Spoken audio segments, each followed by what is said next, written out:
Le PDG de Mazda tacle tous les constructeurs de voitures électriques, sauf un seul. Alors, Mazda, on peut en parler, hein, de ce constructeur qui, un peu comme Toyota, se repose un peu sur ses acquis, qui ne fait plus aucune innovation, qui est obsédé par son moteur rotatif, qui est une ignominie technologique, on va pas se mentir, qui ne sert à rien. Même dans le MX-30 REV, là, il sert à rien le truc. Hein, enfin, je veux dire, il y a des consos de 10 litres au 100 pour recharger la batterie, c'est inutile. Bon, ça serait une conso de 3 ou 4 litres au 100 pour recharger la batterie, à la limite, je dirais, ok, l'innovation est pas mal. Mais c'est même pas le cas en plus.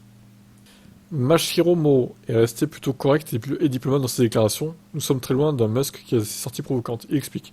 Les véhicules électriques sont une technologie absolument essentielle, que nous développons activement. Ah bah, c'est pas trop actif hein, chez Mazda.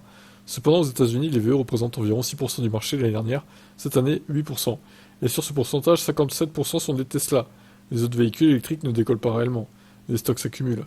Selon lui, cette situation peut être attribuée à un choix délibéré du consommateur, ce qui laisserait subitement sous-entendre que les véhicules électriques sont une simple mode passagère, à l'exception des Tesla.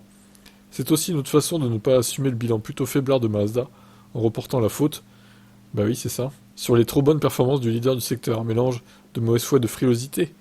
Si le constructeur japonais est connu pour certains modèles emblématiques, comme la Mazda RX-7, j'aime beaucoup cette voiture, et son moteur rotatif, moins le moteur par contre, ou la petite MX-5 Miata, on ne peut pas dire qu'il s'est réellement illustré dans le secteur de l'électrique.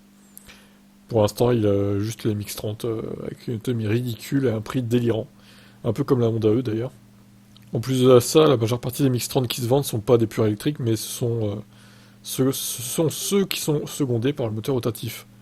Difficile de comprendre l'approche de Mazda concernant les VE, surtout lorsqu'on connaît le succès croissant des autres marques comme Hyundai, Kia ou Rivian. Les propos de Moro sont-ils le reflet d'une certaine frustration face à l'incapacité de sa marque à assumer son virage vers l'électrification? Bon, ils ont, je pense, pas non plus les moyens euh, de s'y mettre réellement, en fait.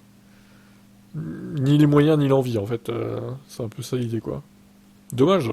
Je pense que c'est un constructeur qui va tendre à mourir, hein, Mazda, hein, s'il continue dans cette voie-là. Hein. Toyota, ils mourront pas parce qu'ils ont les reins solides. Ils sont quand même... au niveau des ventes, c'est énorme. Mais donc, ils ont du cash en pagaille. Mazda, c'est un constructeur confidentiel, honnêtement. Hein. Je m'inquiète pour eux. Hein. Faut pas qu'ils soient dans cette mentalité-là. Hein. Changer le PDG au pire. Hein. Bon allez, qu'est-ce que vous en pensez de cette déclaration?